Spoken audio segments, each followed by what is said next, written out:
this is Amanda from 3D Printing at Home, and I'm sending you this video. It's going to be a short. I just wanted to show you. We have these cute little dinos here. It is an STL Flix file that we modified to turn these little dinos into keychains. It's as simple as 1, 2, 3.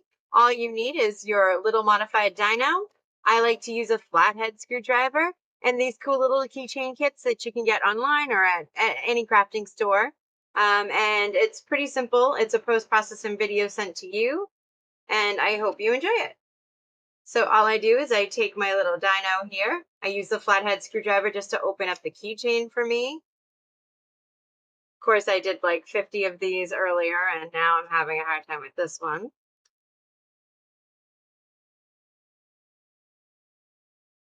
Once I get the dino on there, I go ahead and stick the little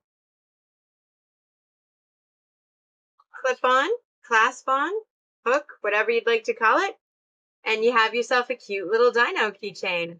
And just for good measure, we'll do a second one for you here and show you what that looks like. So once again, I like to use this little handy flathead screwdriver, open the keychain up as to not ruin my nail paint or my nail filing. Always nice when you have tools that will help you keep the nails nice.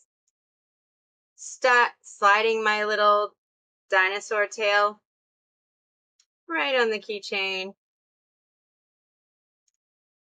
First, grabbing the little hook, clasp, whatever you want to call it, sliding it right on there, dropped my screwdriver, just giving it a little twist. And it's a really simple, easy, and cute post-processing idea.